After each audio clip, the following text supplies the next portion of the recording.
I saw this question on Reddit's Ask Women about men, so I thought I would ask it here about women. Story 1. Give direct communication and feedback. Meandering around a point and going off on vaguely relevant tangents without ever actually stating the intended point is exhausting and confusing. Story 2. Initiate. Just once, just enough to let me know it's me you want. Show a shred of interest in me, more and deeper than what I'll be doing for you. Care for my character and his integrity. And don't cheat. Sorry for the vulgarity. Story 3. Remember bin day. Our local council is absolutely useless, so the brown bin only gets emptied once a month. If you miss it, you'll have rubbish sitting there, festering and stinking the place out. Story 4. Drink water. Babe, I have a headache. I can't poop. I'm gaining weight. I feel like crap, etc. All you ate was cheese, buttered noodles, and energy drinks all week. The least you can do to help your body is hydrate. Story 5. Being nice to be around and not ready to lash out in an argument at every tiny opportunity for fun, especially when they hate it when it's done to them. Honestly, not doing things they hate being done to them. If you hate being teased, don't tease him. If you hate being hit playfully, don't hit him playfully. Story 6. Don't tell my whole private business to everyone. Nothing will make me shut down faster than a loudmouth. Talking a lot doesn't automatically make someone a loudmouth, as I've seen some of the quietest people be the fakest loudmouths. Don't get upset if I don't agree with you. This has more to do with how much money you earn and how successful you are, as most people will treat you based on your income and status, so it gets annoying even bothering. Story 7. I know my husband appreciates that I make an effort to take on more roles that are typically man roles. I mean, like cleaning the gutters, mowing the lawn, doing general car maintenance. He got a flat tire a block from our home and was in a suit for a business meeting. I changed the flat tire for him, he taught me, in my pajamas, and had a really good time when he got home. Story 8. Certain women, not all and not even most, can stop downplaying men's issues in life and their emotions as not important because women have worse issues.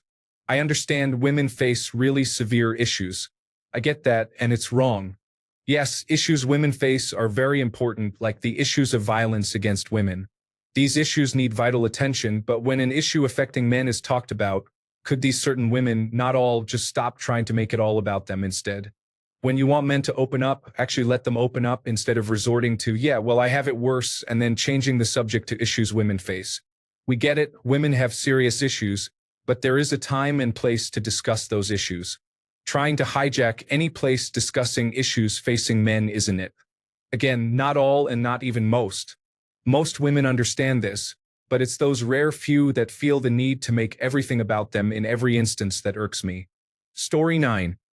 Learn to take life less seriously and find subtle joy in making yourself look silly. That's why you see all these videos on YouTube of people doing silly and goofy things just for the fun of it. Enjoying little things is exactly why men can have fun doing stupid stuff while women don't seem to be able to. Story 10. I'd ask you to please talk to me. The biggest problem I've had in relationships is the lack of communication. Men want to know what you're thinking, but we can't always be these emotionless, stalwart humans. I can hear and understand why your friend from the office upset you. I know you just want to vent and don't want me to solve your problems for you. I know you don't need me to explain anything to you, but that takes a big emotional toll on us. We need you women. Please tell your man or whoever loves you that you appreciate them. Tell them you love them and show them you mean it by whatever love language they understand.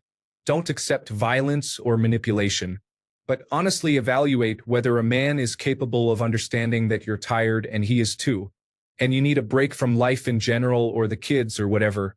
Emotional intelligence goes both ways. Story 11. Communicate clearly. Say exactly what you feel and do it with compassion.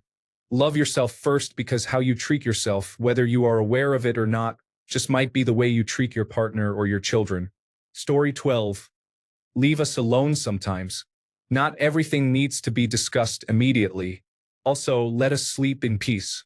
No fights are worth losing your sleep over. Things can be handled the next day. If something was settled last night, do not bring it up again. Respect the peace we achieved the previous day. Story 13. From my experience, communication is lacking in relationships. At best, I am given breadcrumbs, and at worst, I am not told the needs at all. Then, I am held to an invisible, unexpressed standard that, when not met, begins the downfall of whatever relationship may exist. Be straightforward, direct, and accountable. Story 14. Consent language. Women seem to think they can touch me any way they want without asking. I'm actually in the first relationship in my life in my 50s, where my girlfriend actually uses consent language. And it's because she has horrific past trauma, so she knows how important it is. Story 15. Approach me. Make the first move. Be straightforward with their feelings. Call me handsome. Say I love you first, not replace me weeks after a breakup, and show off her new boyfriend in front of me. I have been used to being used, and I just want to see what it's like when a woman is crazy for me and will give me her all, the same as how I give my all. Only in fiction, I guess. Story 16. Probably my lack of dating experience is obvious or showing, but for the love of whatever God you believe in, if you aren't interested in someone, just say so. Don't make someone waste time with one-word answers or lack of initiative while saying, I do have feelings for you. Actions speak louder than words. And I do know nice guys exist that take it wrong or horrible, but it makes dating awful for both parties due to a small percentage of inconsiderate people from both groups. Story 17. Care. I don't expect you to be fully invested in my hobbies or root for my team, but you don't have to roll your eyes every time I talk passionately or am excited about something, let alone bring it up once in conversation. If I did that with your flowers, or your dresses or shoes, or makeup brands and colors, you'd be far from saintly. Story 18. Stop screaming whenever something bad happens. You see it in any video of something bad. If there is a woman around, they just start screaming. It does not help the situation at all. I will never understand it. Story 19.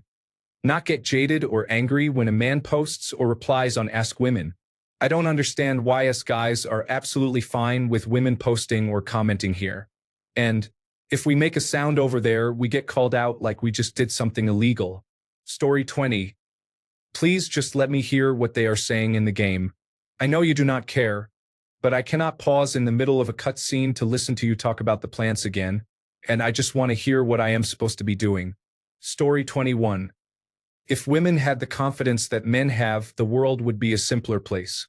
I love confident women, and it would be much easier to find love because then they would be straightforward with what they want. Story 22. Be a little more decisive. The number of times I've heard, I don't know, or you pick, in response to a question about what she wants to do or eat is enough to make me feel less like a partner and more like a caretaker. Story 23. Go out with me, but for real though, stop staring at me like I'm a slasher movie villain while I'm just going about my day.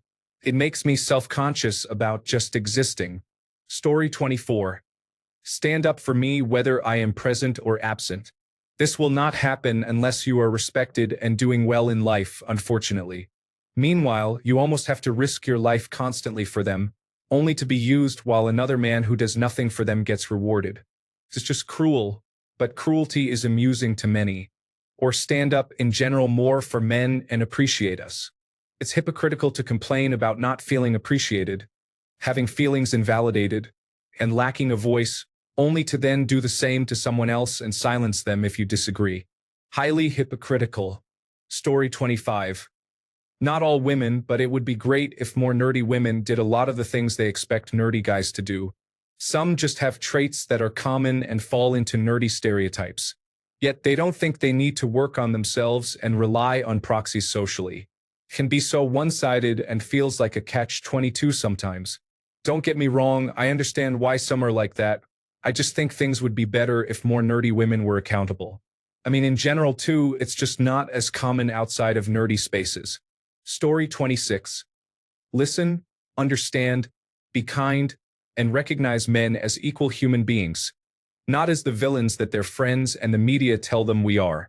Give your fathers, husbands, and sons a fair chance too. Story 27. Reciprocate? I find it's almost impossible to find a woman who actually asks questions about me at all. The best case scenario I've had in the last 5 weeks was an offhand, and you, This trend is likewise consistent across dating apps in real life and online. I am a man who has traveled extensively, have reasonably good connections with people, and enjoy having a good time. I do believe it's the attention deficit hyperactivity disorder and the fact I can get too loud and rowdy at times, but I'm not talking to a disconcerting level, just to a degree that someone might say, bring it down a notch once and then I'm good. Story 28. Let's ask for the impossible. Take accountability and admit when they are wrong. Not use hints and use actual direct words. Use fewer words and get to the point in stories. Appreciate silence at times. Recognize needed alone time. Know what and where they want to eat. Initiate and desire touch and sex more often. Appreciate in person more. Desire texting and messaging less. And be less concerned about what your friend group thinks. Story 29. Be nice about social mistakes. I just dealt with a group of women when I was trying to make small talk at a social venue without mentioning their bodies. I didn't look at them inappropriately either. I was told to leave, then accused of staring when I wasn't looking their way after I had followed their request and had security question me. Every time I've tried to approach women at supposedly social venues, I get treated worse than anything. No, it's not hygiene or grooming issues. Story 30. Maybe calm down on strongly supporting all the popular social causes and bringing them into your personal relationships. Your significant other is not someone for you to unload on. Men just want a home and partner to come home to and relax without the lectures. Story 31. After reading the answers there's quite the overlap. I feel a lot of the things women mentioned are the exact same ones I would also list. High up on that list would be, actually listen and validate my experience without an immediate yes, but. Story 32. Learn foreplay and how to initiate with actual intent. For instance, use words. Know that my fashion tastes are different from hers. If she finds a dress she really likes, I know I'm obligated to like it no matter what, but I'm often not a fan of her clothing choices. Her style is some bohemian thing with many layers of non-matching fabrics, similar to the Pretty Shepherd on TikTok. Sometimes it works, sometimes it doesn't. It makes her happy. She is very colorful. I'm not asking her to change, but it isn't always the right choice for every occasion. Take advice from me the same way she takes advice from her friends. I will suggest she try something for years and she won't do it. But if a friend of hers even whispers the same thing, she will try it out immediately. Story 33. For the good men, actually believe us when we say something that you don't want to hear or it doesn't fit your narrative. We'll take what you say at face value and not dig deeper. For the not-so-good men, believe what you want. Story 34. Honestly, take accountability. It's not something you really notice as a woman or as a straight man, but as a gay man, I can tell that many women have absolutely no idea how to apologize or get offended when you expect them to take accountability for doing something rude or inconsiderate. When I still dated women, and from what I've noticed in a lot of straight relationships, the typical trend would be that she blows up over something small, realizes she's wrong, and then tries to initiate sex to distract from the wrongdoing. The men who are foolish fall for it, while the men who aren't reject and lose respect for her. Many women seem to have been raised in a way where they only get held accountable for things that they do to other women, yet they'll say something horrible to a man, and then when he calls her out on it, they freak out and play the victim. The reason it's so easy to tell is that a lot of the time when you call them out, they either get offended and disengage, make an excuse such as saying the conversation is triggering and disengage, or they completely shut down and refuse to talk anymore. It happens a lot in work environments where a female coworker will say something horrifically sexist or cruel or something that pushes the boundaries of another person. One of our coworkers had a friend who committed suicide within the last year, and the offending coworker makes a lot of suicide jokes even though we've all told her to stop. She did it again one day, and I called her out, saying, "We've all set a boundary about those jokes that you keep ignoring. It's unacceptable for you to make those jokes after we've all asked you to stop." Instead of apologizing, she stormed off. Story 35. I want to point out that if you compare the two post threads, women basically complain about not being seen as human. The words might not be exactly this, but if you boil it down, that's the core complaint. Whereas men's complaints mostly seem about very trivial things, like women not initiating sex. Things that often, if you were an empathetic partner, would melt away. I'd argue 90% of couples' issues would be non-existent if the man in the relationship recognized the absolute state of inequality that their woman lives in, and way too often, the man is just another perpetrator of that. I know this will be downvoted to hell, but so be it. It's an inconvenient truth. We live as victims to your lack of emotional intelligence. We are all victims of the patriarchy. Heterosexual women have the hellish reality of being physically attracted to our oppressors. Story 36. Women need to initiate more often. I'm tired of always being the one to initiate everything with them. It makes me feel like they have zero interest in me. Story 37. Say immediately what is wrong when asked, or at least give some sort of answer that paves the way to talk about it when you are ready. Saying nothing is a bit of the gaslighting they preach about hating. I can visibly see your facial expressions, body language, and I can hear your tone of voice. You are telling me not to believe any of that. If you insist on saying nothing, I will honor your wish to be left alone and let it be. We are adults. It is just uncool to suddenly drop that bomb when I am totally not prepared or in an inappropriate setting.